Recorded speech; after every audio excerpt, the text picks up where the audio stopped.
तो hello friends, we are back with another video. आज का हमारा टॉपिक है वो एक इंडियन माइथोलॉजी से है। और इंडियन माइथोलॉजी में जो महाभारत है, जो हम लोगों ने पढ़ी भी है, देखी भी है काफ़ी लोगों ने, तो सबसे बड़ा सवाल जो आजकल सोशल मीडिया पे भी कभी कभी दिखता है, और जब आपने महाभारत देखी होगी या फिर पढ़ी होगी तब भी आपके दिमाग में आया होगा कि कर्ण जो थे, जो कैरेक्टर है महाभारत में, सूर्यपुत्र कर्ण, क्या वो सही थे या फिर वो गलत थे। कुछ लोग कहते हैं कि उनके साथ अन्याय हुआ और कुछ लोग कहते हैं कि सूर्यपुत्र कर्ण सही थे। तो कुछ लोग कहते हैं कि वो गलत थे, अन्याय का साथ दे रहे थे। तो इस बारे में आज हम बात करेंगे कि क्या सूर्यपुत्र जो कर्ण जो थे वो सच में सही थे या गलत थे। देखिए, माना उनके साथ अन्याय हुआ है, उनके साथ अन्याय बहुत हुआ है। जब वो पैदा हुए तो कुंती माता ने उनको एक झोले में रख के सब नदी में बहा दिया था। माँ ने ही मतलब एक तरीके से उनको अपनाने से मना कर दिया। तो पहला अन्याय तो उनके जन्म से ही हो गया था। वो सूर्य पुत्र थे लेकिन फिर भी सूत पुत्र कहलाए, जिंदगी भर अपमान झेलना पड़ा। तो उन्होंने दुर्योधन ने जो थे, दुर्योधन ने उनको अपनाया, उनको सम्मान दिया, उनको अंग का राजा बनाया। तो उन्होंने सारा जो समर्पण था वो दुर्योधन को दी।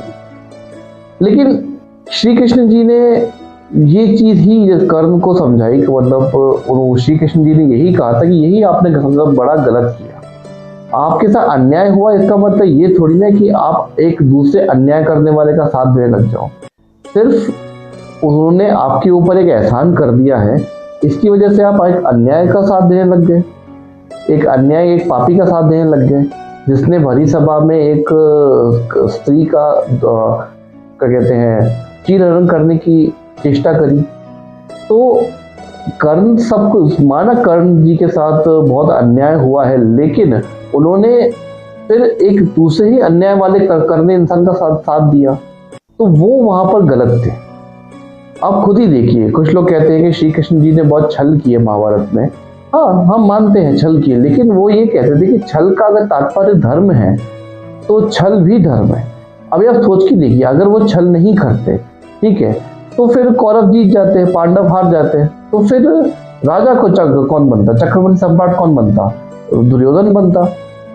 और वैसे कौन बना, युधिष्ठिर बना। अभी आप देखिए, एक तरफ युधिष्ठिर है और एक तरफ दुर्योधन है।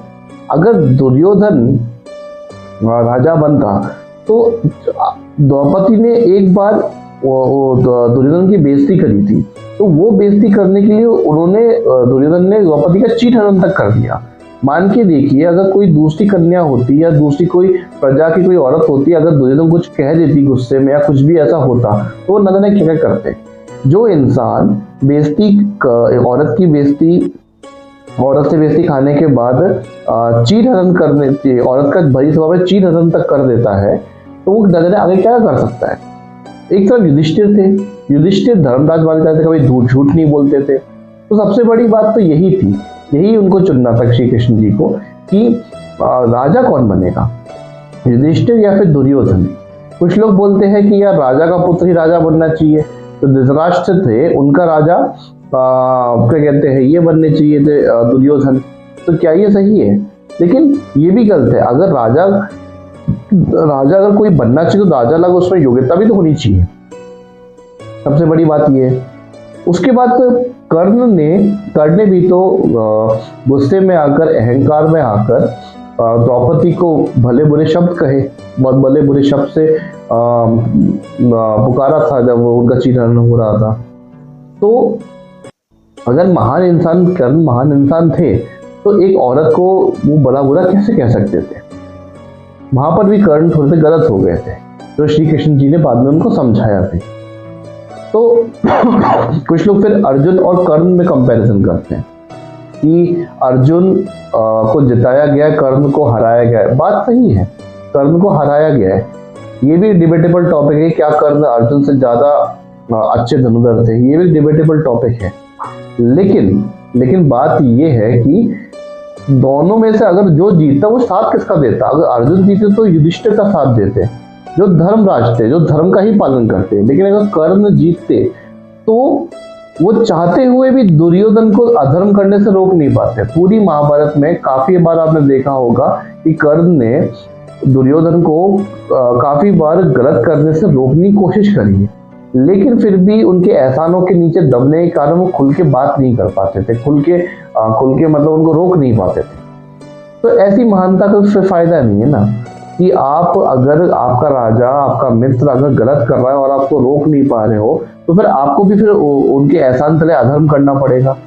इसलिए श्री कृष्ण जी मजबूर थे, कर्ण की कितनी महानता होने के बावजूद भी उन्हें हराना ही पड़ गया, उनको मारना ही पड़ गया। कुछ लोग बोलते हैं भीष्म पितामह जी बहुत महान थे, तो उनको छल से क्यों मारा गया? भाई मानते हैं भीष्म पितामह जैसे महान व्यक्ति कभी ना हुए हैं ना होंगे, इतने बड़े तपस्वी, लेकिन बात ये है कि वो भी धर्म मतलब अपनी प्रतिज्ञा की आड़ में बंधे हुए थे और उसके चलते वो कौरवों का ही साथ दे रहे, जाकि अधर्म का ही साथ दे रहे थे। आखिर में होता क्या, दुर्योधन राजा बनता, जो दुर्योधन कहता वो भीष्म पितामह को मानना पड़ता। तो भीष्म पितामह की जो अच्छी क्वालिटीज है, जो अच्छी उनकी ट्रेड्स है, वो कोई फायदा ही नहीं रह जाता। वो दुर्योधन जो बोलता भीष्म पितामह करना पड़ता, कर्ण को भी वो करना पड़ता। सिर्फ एक दुर्योधन की वजह से श्री कृष्ण जी बाध्य हो गए थे कि पूरे कौरवों को, सबको, उसके आसपास से सबको छल से मारना पड़ा। भीष्म पितामह जी को छल से मारा, शिखंडनी का इस्तेमाल किया, मजबूरी थी श्री कृष्ण जी की, करना पड़ा। कर्ण को धोखे से मारना पड़ा, क्या करे, कर्ण दुर्योधन का साथ दे रहा था। अगर तो अर्जुन को मार देता, दुर्योधन को जिता देता, तो फिर बेड़ा गर्क हो जाता। और उसके बाद कहते हैं कि गुरु द्रोण को मारना पड़ा, गुरु द्रोण को भी छल से मारना पड़ा, गुरु द्रोण भी कौरव का ही साथ दे रहे थे। तो ये वाली बात है। अगर आप देखिए, इसका सिंपल सा एक पात्र है, राजा कौन बनता, युधिष्ठिर या दुर्योधन? अगर आप भी होते तो राजा किसको चुनते आप, कि आप युधिष्ठिर को राजा चुनते या फिर दुर्योधन का राजा देखना चाहते थे? तो ये एक छोटा सा कंपैरिजन में सारे छल जो है वो माफ हो जाते हैं, क्योंकि लास्ट जो चीज थी, लास्ट में जो राजा बने, युधिष्ठिर जो राजा बने, उन्होंने राज्य को अच्छे से संभाला। अगर शायद दुर्योधन होते तो शायद उतने अच्छे से नहीं संभालते। इसलिए जितने भी छल किए गए वो धर्म स्थापना हेतु किए गए। तो आज का मेरा वीडियो यही था कि इसी बारे में था कि कर्ण सही थे या गलत थे। कर्ण जी में क्वालिटीज बहुत अच्छी थी, उनमें धर्म स्थापना थी, धर्म वास करता था। लेकिन दुर्योधन के एहसान तले वो जो धर्म उनके अंदर वास करता था, उसका कुछ फायदा निकल के नहीं आ रहा था, क्योंकि वो इंडिपेंडेंटली कोई भी डिसीजन नहीं ले पा रहे थे, कुछ भी नहीं कर पा रहे थे। वो वही करना पड़ रहा था जो दुर्योधन कह रहे थे। ये तो वो वाली बात हुई एक तरीके से कि आप किसी डॉन के अंडर काम कर रहे हो, तो आपको जो डॉन कह रहा है वही करना पड़ रहा है। आप खुद से कुछ भी नहीं कर पा रहे हो, भले आपके दिल के कितने भी अच्छे हो, कितने भी आप में सामर्थ्य हो, आप एक तरीके से पपेट हो गए हो, ऐसा बोल सकते हैं। क्योंकि कर्ण ने लक्षागृह में जब पांडवों को जलाने की कोशिश करी, कर्ण को पता था कि ये गलत है, लेकिन फिर भी वो कुछ नहीं बोल पाए। लक्षागृह में पूरे पांडवों, कुंती माता, उनकी माता भी थी, उनको जलाने का पूरा षड्यंत्र रचा गया, लेकिन फिर भी वो कुछ नहीं बोल पाए। तो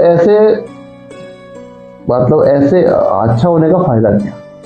इसलिए श्री कृष्ण जी ने जो भी किया वो बिल्कुल सही किया, जो भी चीजें हुई बिल्कुल सही हुई। आखिर में जो युधिष्ठिर राजा बने वो बिल्कुल ठीक बने।